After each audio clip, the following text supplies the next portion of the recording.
I know if there's anything going on, like, you guys could probably figure it out. You feel it?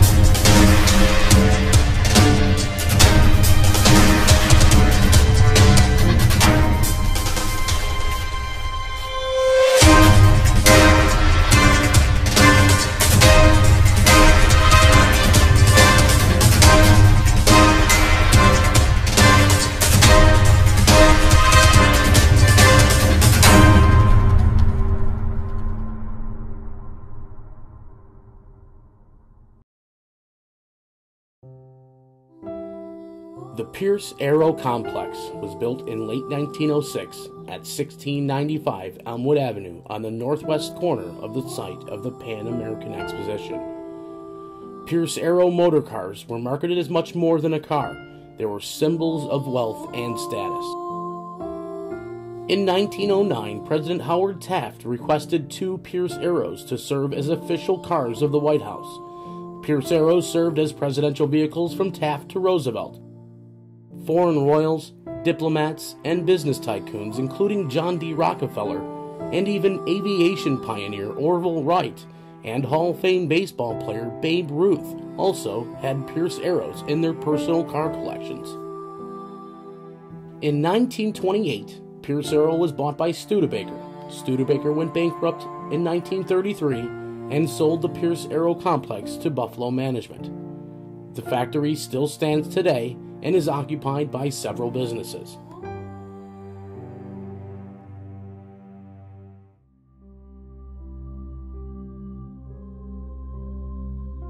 Recently, members at the Pierce Aero Film and Arts Center are experiencing what they believe is paranormal activity.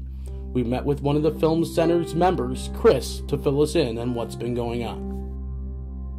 Hey, what's going on, Chris? Hey, Cam, Dan. Yep. Nice to meet you guys. This is the Pierce Aero Motor Car Company. Well, it was back in the early 1900s, like one of the first luxury cars. This whole complex, we have dozens of tenants, and we are a film arts center, but we have some people who even live here. And one of the gentlemen sets up cameras and sees things constantly. We've had artists who work late into the night. They see all kinds of stuff. I mean, I've seen a couple things personally. I know a few of my partners have too, but you know, we've seen the show, and we want you to come in and see if there's anything that holds weight here. Absolutely. Well, that's our goal. We want to see what we can do to back up what you guys are experiencing. I mean, the big thing for us is that you guys are film-educated people. I mean, you guys work with recording equipment constantly, taking pictures constantly, and this is something you do for a living. So this is when you guys get pictures that you can't explain or see things on video that you can't explain. It's kind of a big deal, right? Yeah. I mean, there's movie magic, and then there's the stuff we need to bring you guys in for. Okay. Well, let's get up in here and see what's going on. Absolutely. All right.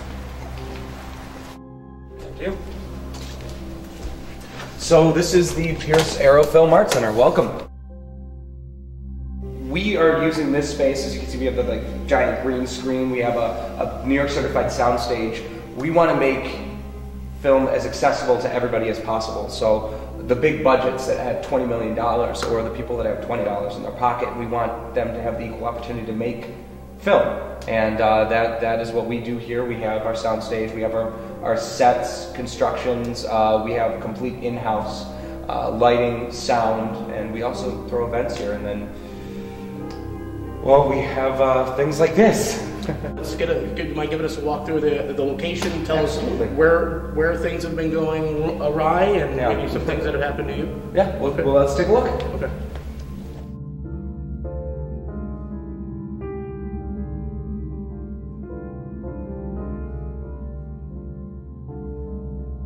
This is our largest room for the Film Arts Center, but really, the Pierce Aero Motor Car Company is a gigantic complex. It stretches from Elmwood Avenue all the way to almost like Delaware, and then Great Arrow here all the way down to the belt line of the train tracks.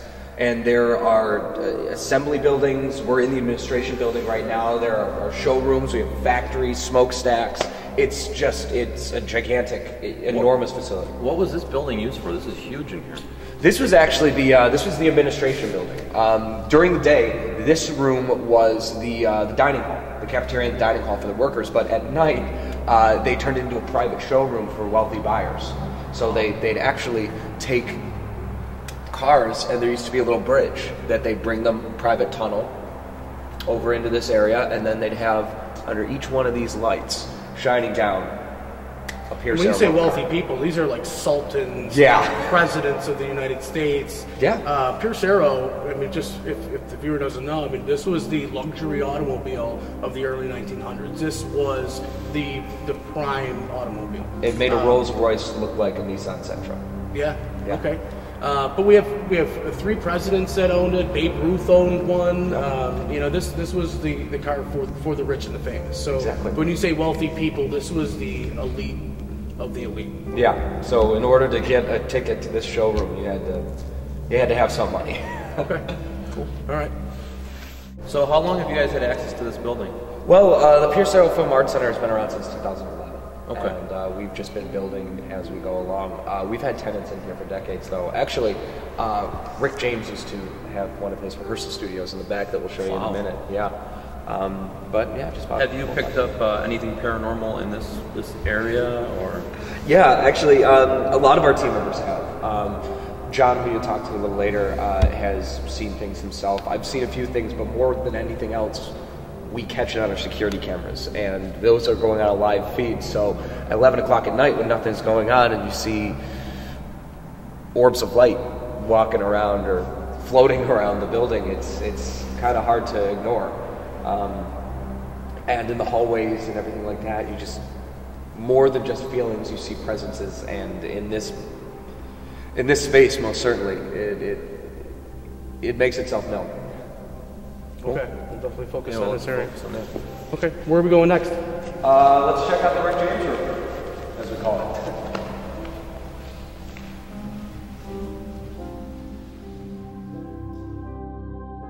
Well, the part of the building that we're about to enter right now is actually Rick James's old rehearsal studio, and he was here in the '80s, and as we know, he's one of funk's legends. Well, he's also a little imbalanced, or was. And cool story about these holes in the door. Rick liked drugs. I mean, let's call it spade a commonly spade. known. Yeah, exactly. We're still searching for his secret stash of Quaaludes, but he liked to get his band high. He liked to get his girls high. He liked to get his bouncers high. The only person he didn't like to get high was his drummer, because the drummer is the heartbeat of the band, and the drummer's high, it throws everything off the rails. Well, his drummer got high anyways, and came into rehearsal one day, and Rick said to him, "You better get yourself right, or I'm going to shoot you dead." And the drummer didn't exactly get himself right, but instead he ran out the door, and that's when Rick pulled out his gun. As he's running out the door, Rick's shooting at him. Yeah, His gun. yeah. So we got a couple of bullets in the door. Wow. As far as this actual place, where was Rick James' studio? This rehearsal space was right out here. So if you picture this area walking, basically the dead center of the room.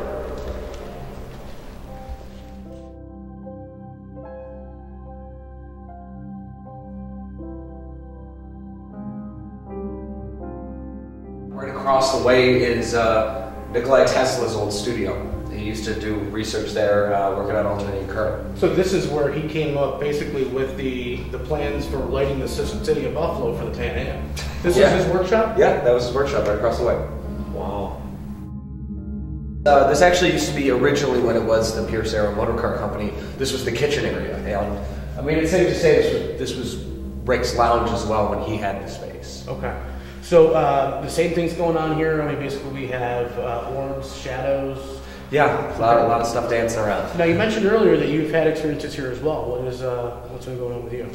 Well, honestly, a lot of the time you just get a feeling. You just get a feeling when you're walking around, but then in that same token, there's something to be said with those orbs of light. I mean, both catching them on camera and then just when you do a double take, when you're walking down a hallway, it's something that you can never pinpoint, and that's kind of why we're bringing you guys in.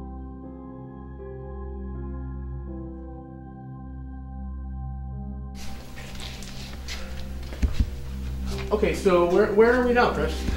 Well, this is our main shop for maintenance, but this used to be the old Kittinger woodworking shop. Kittinger, that's Yeah. world famous furniture. Absolutely. It's in the Oval Office right now. Yeah, That is it true? Yeah. Well, this is where it all began.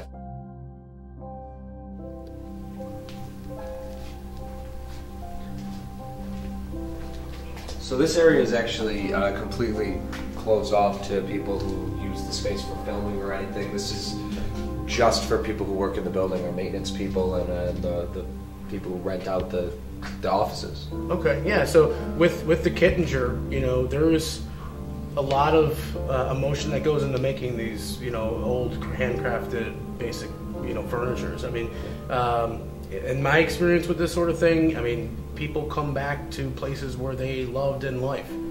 And this is a great potential place for us to investigate. We got a little exclusive access back here tonight. Thanks, Chris, for giving us this opportunity here.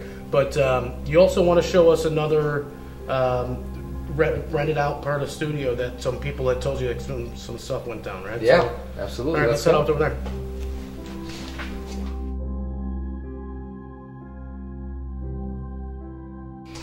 This actually used to be a women and children's help center back in the 60s and 70s.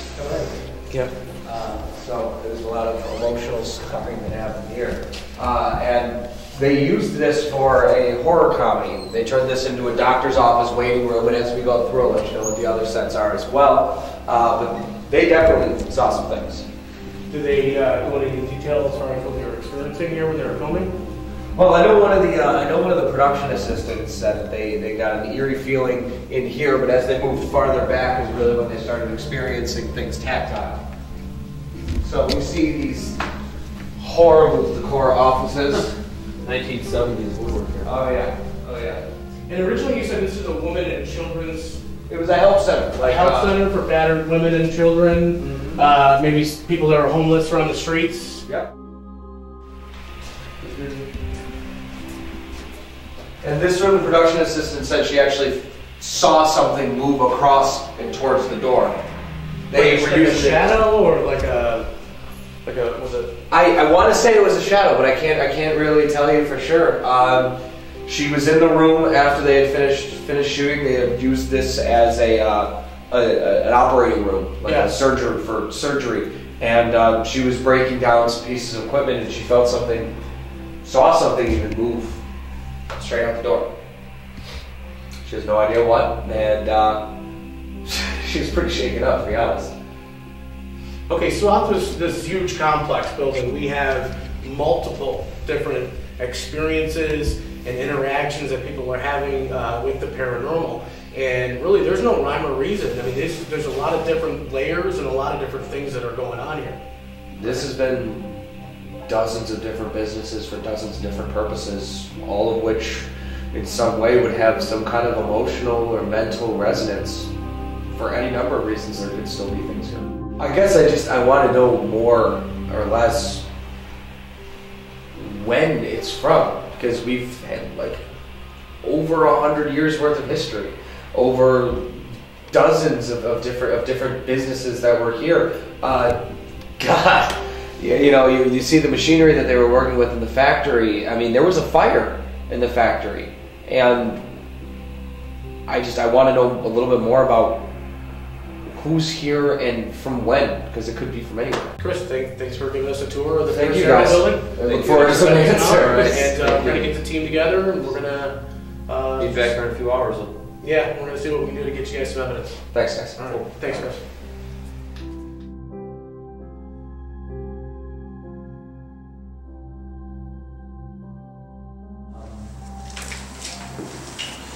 Your old elevators. This is completely random, but at some one time, was there ever a fire in the building? Not in this building, but the building adjacent, yeah. Okay. There was a fire in the factory. Because that's all, I don't know if you smell, but I just smell like a burning building. I just smell it. So right, that one right there? No, this is actually Nikola Tesla's old laboratory. That building over there. Okay. Several, I'm gonna say at least 3 that comes out. Standoffish, doesn't really want to tell me their names, but it's still early in the night. But for the most part, they belong here. There's nothing that is an outsider. They belong here, they like it here, they want to be here. This is their place.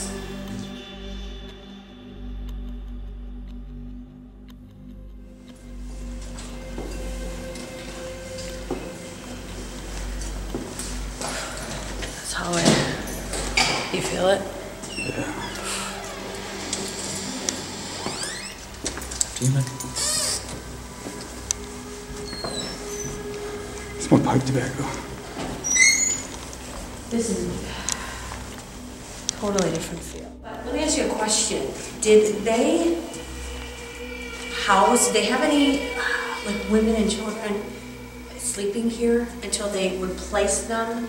Because that's what it feels like, very strong women and children. And I mean in situations of like their husbands beat them and things like that, but it feels like they would almost come here, and I don't know if they would stay here a night before they were taken somewhere else and helped out, but it's so, I don't know if you guys feel it, it's so strong and heavy down here. It's like I hear crying and it's such a different feel down here.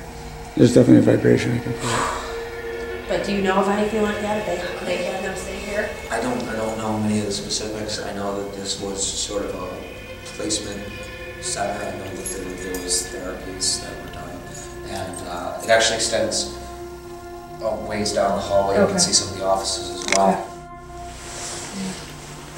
Just again, the same. This whole area just has that feeling, but it almost feels like, again, whether they would stay here just a minimum of like 24 hours, just to get away from their problems, come here before being placed. And there's a woman in here. And I believe she used to work here. She worked here for years helping people. And if I had to describe her, she's probably about my height, a little chubbier. She's got like grayish dark hair and she's wearing glasses. And she's here. And I think that she leaves here and she'll walk down that hallway out there. But I think this is where her placement was. This is where she is. So. Is she here with us right now? Yes. Did you hear that? Did you hear that bang just like a second? Okay. She, Do you want to check out the other offices? yeah.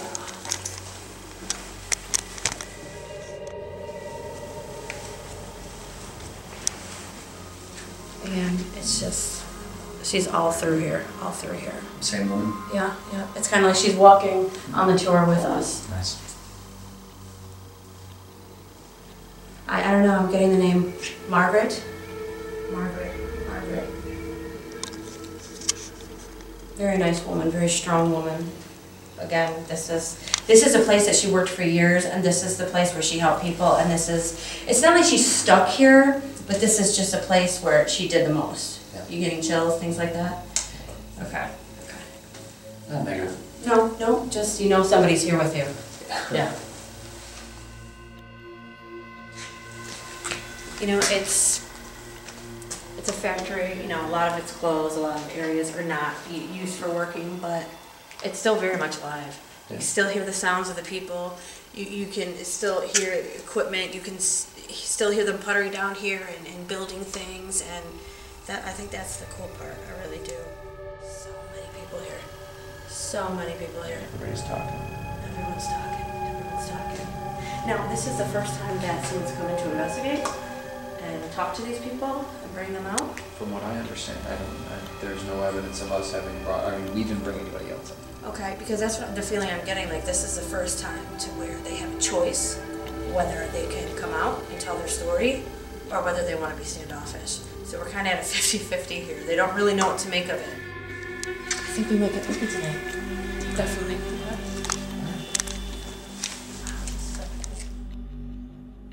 Now, John, you're part of the board here for the Pierce Arrow building itself. I mean, you're pretty much the reason why we're going to be able to get the investigation done here tonight. And you've had experiences in seeing things on DVR cameras throughout the building yourself, right? Yeah, I help run the Pierce Arrow Film Arts Center. I sit on the board, and we help kind of manage the facility a little bit. And one experience when I first got involved over 2 years ago down in the basement area that you guys will be seeing later on in your investigation, down towards the end of one of the halls. I was leaving out through the main entrance, and out of the corner of my eye, I could have swore I saw like a flash shadow figure or some sort of a shadow, and I stopped and I looked down the hall, and I didn't see anything. The main thing I just thought of too is that all the lights throughout the building, they're on in motion. Yeah, all on motion. So if there's somebody walking around down there, the lights are going to be on. And Absolutely. obviously there was no lights on, so there's no trace of somebody walking around. Absolutely. Unless they were hopping through the halls like James Bond or something. And all the lights that aren't on motion sensors. I mean, at night you have to turn all of them off. So that's the rule. That leaves it unexplained. Yeah. Okay, so we're gonna have to go down in there. Now, wait for note to what you were saying. When you said downstairs with the flash, I've heard other tenants in Say the that basement same saying just what you described. Really? Yeah, quick figure. Yeah, it's completely unexplainable, and you do when it's dark down there. I mean, in any area when you're dark and alone, I mean, it's a little eerie, but you do kind of get that, like someone's right here, So as far as for our investigation here tonight, what can we accomplish to leave you guys satisfied with our investigation? I just, I honestly, the history of this place is so undocumented. I would just love to see what you guys were able to come up with. Kind of peel back the layers. Yeah, because you go looking for the history on this place, and it's like it just disappeared. It's almost lost in time. We're talking about these layers. There's been a lot of incidences of death, and there's been a lot of accidents, like you mentioned, an explosion. Yes. And you've mentioned a fire in the factory. We've mentioned this woman that fell down the smokestack and died. There was a story about a homeless guy that was beaten on the property and left on the train tracks. Yeah, that's right. Plus, we're talking about when we were doing the history, Lynn and I, there's a lot of gaps in this story here. I mean, there's a lot of times and parts of this building that are just completely stricken from the record. We couldn't find anything about the fire, but we do know what happened. We couldn't find anything in the record about the explosion, but we do know what happened. I mean, we were there in the part in the building. Jimmy showed part of the team where it blew up in the rubble, and the physical proof is there, but the written and the oral proof is something that's lacking. So yeah, that's the biggest thing with this place is, like I said, there is nothing known about it. There are so many unknowns, and that's why I wanted you guys to come in, because I know if there's anything going on, like, you guys could probably figure it out.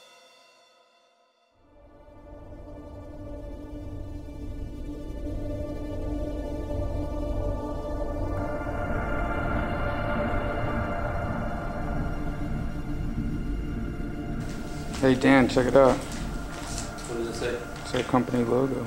It's pretty cool. Nice.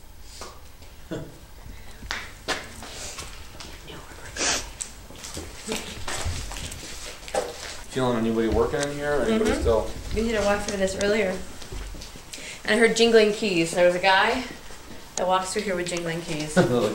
Like the head guy? Yeah. Or the janitor? Like the janitor, that's exactly. The big shot? That's exactly. In life, it's kind of the same thing as death. He's down here tinkering around. And when he walks, you can hear the jingling of the keys. Is anybody in here right now? You think we could try to... Yeah, I think we should try. Alright, let's put the K2 meter on here. See if we can get anybody to come over and speak with us. Or at least get jingling keys. I didn't bring my key. Oh, do I have it? Oh, yeah. I found some keys, and I wanted to give them back to the rightful owner. Is there anybody down here that I would give some keys to? Perfect. Is there anybody down here working?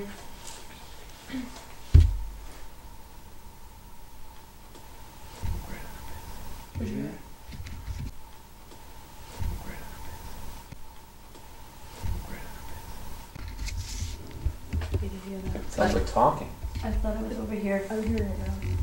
Back there. Like right behind us.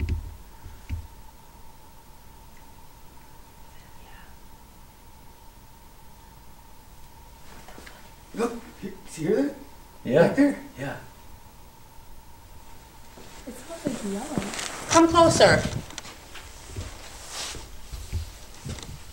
Dude. We can't hear you. Come closer.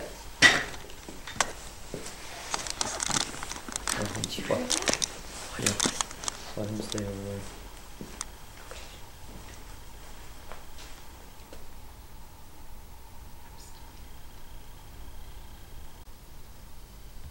Is there anything above? No, look at No, the. These are all. These Yeah. are all the windows that go right to the outside. Remember when we walked by, we saw the little roofs? This is So it. there's nothing above this. This is just. If you hear, come forward. What is your name? Did you hear that?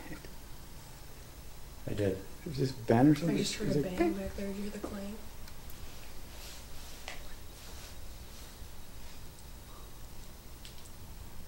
What's that? It's like so.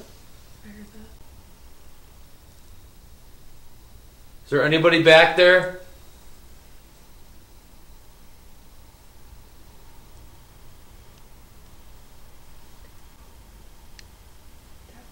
Knock on the wall. Move something. Say something. I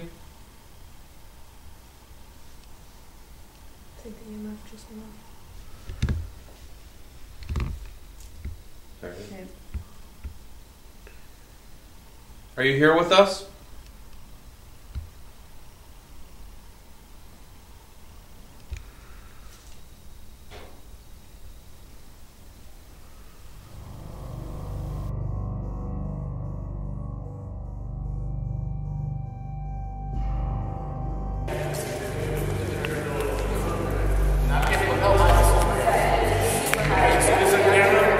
See this on camera? I'm getting reds. This is reading as high as you possibly can, and this is right where Rick James' studio was. That's a very, very high, electromagnetic field. Yeah. Johnny, we're picking up very high readings of electromagnetic field out here. Thanks for joining us out here. Basically, the showroom, we're getting. Wow. Yeah, I mean that's all the way to red pen. I mean you can put this up to a fuse box. This was right here. Was right where the band would play. For Rick, right? Rick James's band. This is where they would actually, before even up to about a year ago, you would have seen rubber mat between these four pillars, and there was old walls. This was the old practice area. Okay. We're going to start a spirit box session right here in the middle of this room, right where the band played. The meters. What's up? The one's going nuts, the other's down, like you asked. Oh yeah, that one's like up, stop. But that one's like constant. Look at that. Leave. It said leave for sure. It's the same woman too. Do you have power over this woman?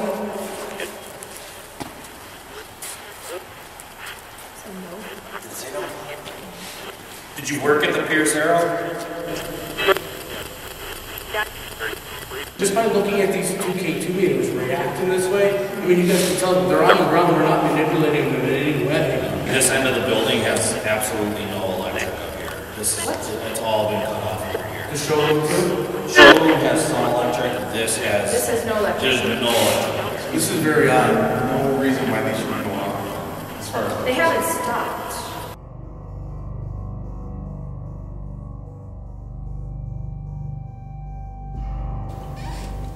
One really neat aspect of this whole place, it's huge, and there's just different things everywhere. Like this was actually a women's and children's shelter at one point.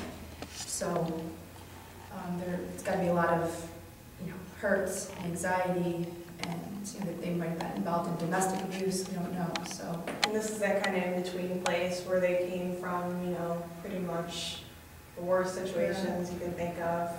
in here until they can find somewhere Right. to go. Yeah, we actually heard that they might have even kept them over here for like a 24-hour period before they could find a place for them to go to escape a situation which might have been life-threatening. So, so I think we should check this place out and see. We're gonna start with. We should probably do an EMF sweep. Yeah, we can do that. Check out. A weird reading here. That was weird. Are you sure you don't have? Do you have your phone? You don't have your phone on you? I don't have my phone on right now. Okay.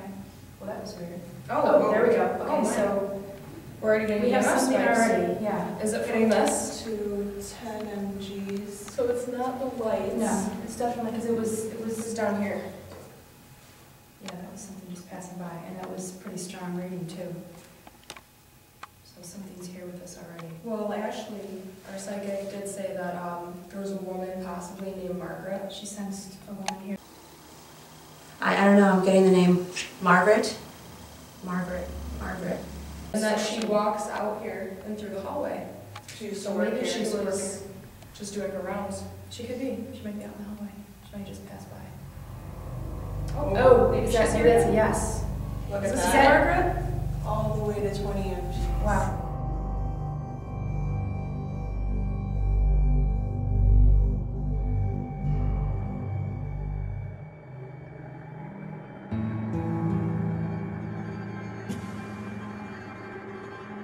Hey Chris, John, I'll see you Matt. Thanks for meeting us back here. See you again.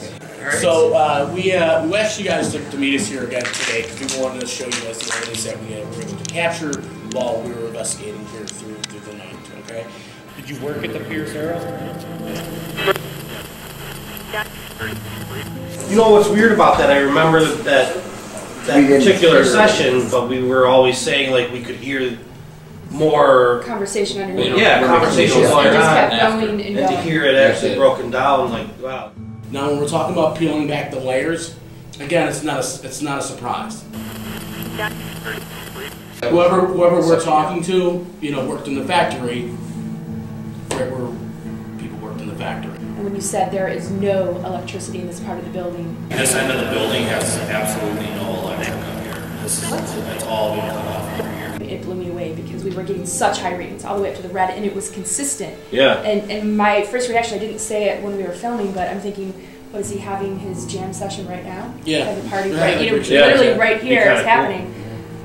Was that in Rick James' studio when you guys got that? Yeah, that Literally was right in the heart. We set up right in the heart of where. This is reading as high as you possibly can, and this is right where Rick James' studio was. And I remember earlier in the night I had asked Amanda, one of your investigators, show me what it looks like when you put an EMF up to a fuse box or a circuit breaker. And I mean, it went up maybe blinking on the yellow light, but it's in there we were hitting like red lights. We were hitting red lights. I mean, And opposite, it was this one, then this one, both, then none, and it just kept So there. I mean, either way, I mean that cannot be left unexplained for us as well. No, that's the energy level that's in this room is just not supposed to be there, and the fact that right when we're getting these spikes, there seems to be some sort of communication with somebody who worked in the factory. Absolutely. And communicating with him, of course, they feel comfortable because you are here all the time. So of course they're going to answer your question. And that she walks out here and through the hallway. She used to work here. She so was it's just doing her rounds. She could be. She might just pass by. Oh, maybe that's a yes. Look at Is that. that Margaret? All the way to 20 mgs. Wow. big spike. Yeah. Straight up red line. It's like, yeah, I'm here. Yeah. Thanks for noticing. All right. So again, we have unexplained extremely high levels of EMF. Basically, right when they're calling this Margaret, that Ashley seemed to pick up, and almost like she's brushing by them, like coming right in the room. All three of those K2 units were reacting. Yeah.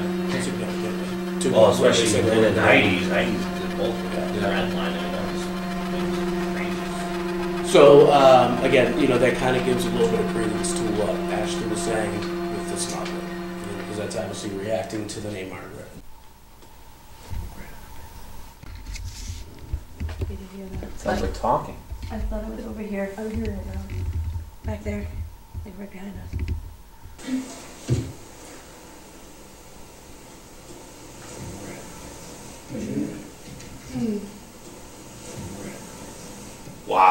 It's like crystal clear. when we're walking into the shop, Dan's shaking his keys around, we get a reaction from what we'd be, this maintenance man that Ashley's picking up. Yeah. And then we get an EVP of somebody that's telling us literally to grab a pencil.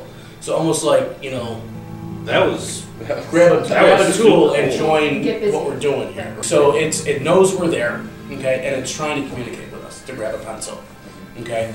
So there is some sort of intelligence to that sort of scenario, But again, when we're talking about peeling back the layers a little bit, these are a couple layers that unfortunately aren't surprises to anybody. Right. If that's exactly what you guys believe is going on there is pretty much what we believe as well. I guess kind of in conclusion, out of all the areas that we investigated, I pretty much can tell you that I do believe that every one of these areas is individually haunted by different spirits or different entities that have different, a different connection to the building. So when we're talking about peeling back these layers and trying to figure out who's here, it's a lot more daunting of a task than we ever could imagine because there's a lot of spirits here. Yeah.